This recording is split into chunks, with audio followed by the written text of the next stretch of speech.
Hi, it's Dr. Davis. Welcome to the words of A. Davis Smith.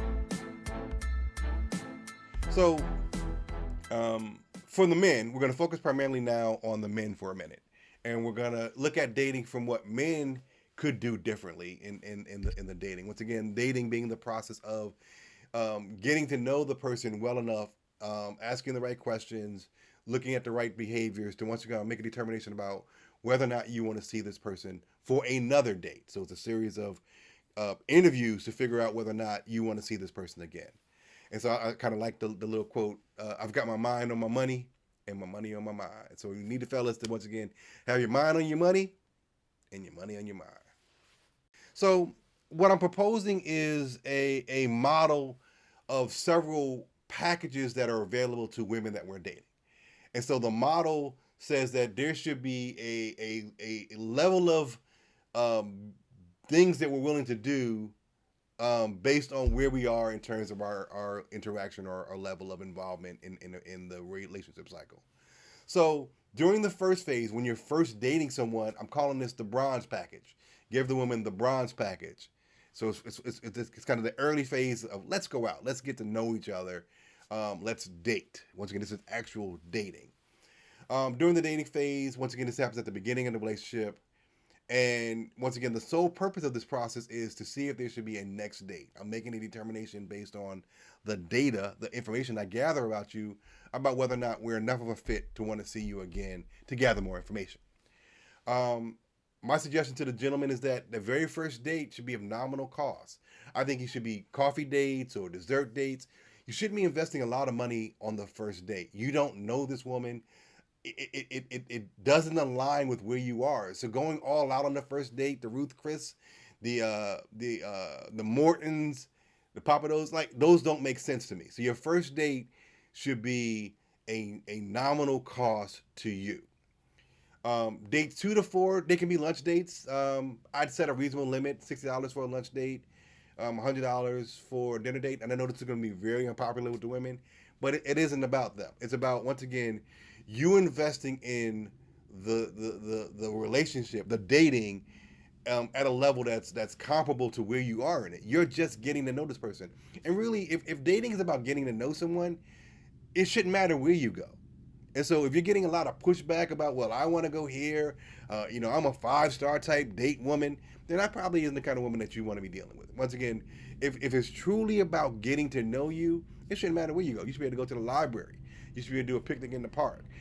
So once again, if you're getting pushback from where you're suggesting to go on dates, there should be some red flags there. Dates 5 to 7, I think you should be a little bit more comfortable with spending a little bit more money. You've made decisions to get to date 5 through 7, and so there's clearly something there that you're liking about her that's encouraging you to continue to see her. Hopefully, it's beyond just the physical. That you've learned enough about her. There's enough compatibility that you're interested in continuing to see her. So I think going a little bit above that. But once again, it still needs to be in alignment with your budget. You shouldn't be breaking the bank trying to impress someone on these early datings. You're just trying to get to know the person.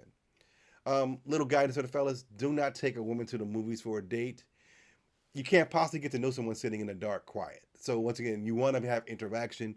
You want to be able to talk to her, to learn about her, and also for her to learn about you. So you can't do that sitting side by side in the dark. Movies are not interactive activities. You want to find activities or events that encourage or force conversations where you've got to talk, where you've got to learn about each other.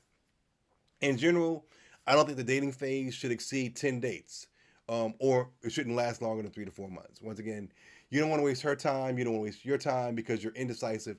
It should be pretty clear by dates, 5 to 7, whether or not this is something that you want to proceed with or not. So don't drag it on if it's not what you're really interested in. Cut it off if it doesn't meet what you need. Then focusing up on the next level, we talk about the silver package, having a woman who's entitled to the silver package. I typically think about this phase as you've made the decision from phase one or the bronze level, the bronze package, that she's someone that you like, and so this is kind of the girlfriend phase. You're interested in having a serious, committed relationship with this woman. Once again, with the same goal to figure out whether or not she's ultimately wife material. So you're doing the same investigation. You're asking deeper questions. You're asking more profound questions to once again um, to determine whether or not that alignment, um, that fit is there, and for kind of a more long term thing. So the silver package expands a bit on the bronze package because you already know about the basic things, which is why you're contemplating her being your girl. And so you get to go a bit deeper and figure out once again, is she wife material? You want to know behind kind of this feelings. You need to kind of push the feelings aside. Do the two of you make sense on paper? Do you have enough things in common to build a long-term relationship with, or are there warning signs already there that you don't value money the same way, you don't value time the same way, respect, or any of these things? And once again, does it make sense on paper for you two to be together in a relationship? Once again, common values, aligned beliefs. Are these things there that make a longer term prospect possible in the relationship cycle? Um, she's now your committed partner, so you can splurge a little bit more in terms of your spending. Once again, you're not breaking the bank because once again, this is your girl, not your wife, and so your spending should be reasonable.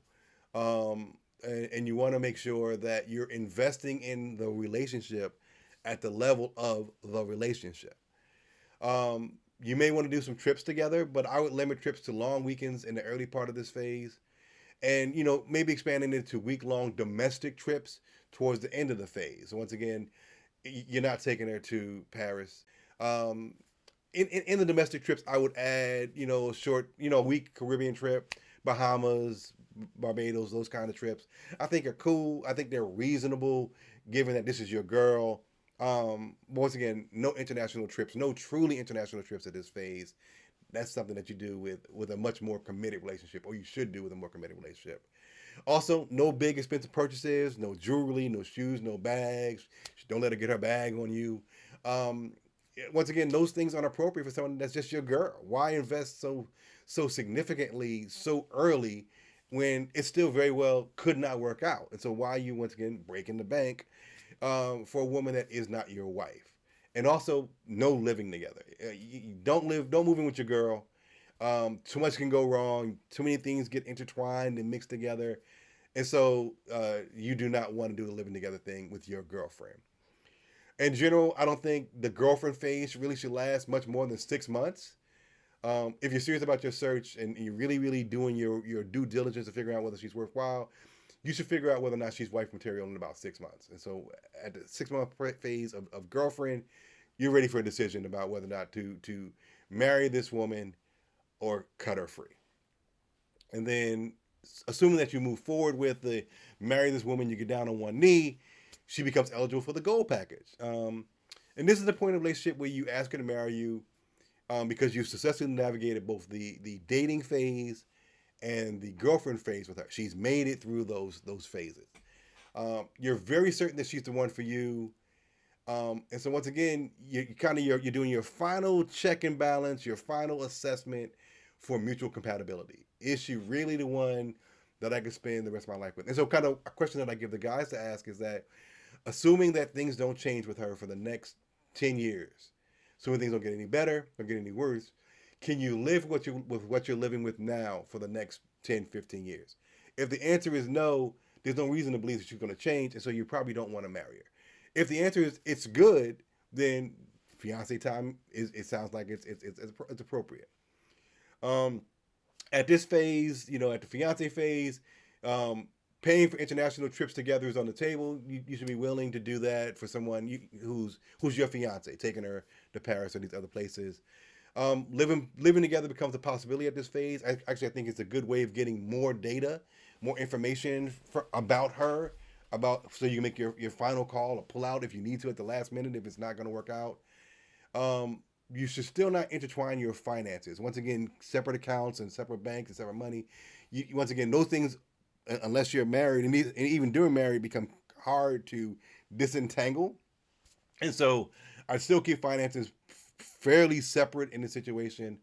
And I believe that the engagement phase really shouldn't last more than a year. I don't see the need to be engaged with someone for 4, 5, 10, 15 years. You should be able to get married within a year of being engaged, is my suggestion. And then level four, she's your wife, so she gets the platinum package. This is the easiest phase to describe. You give her the keys to the kingdom. She gets it all. She gets access to all of you, all your resources. This is your wife.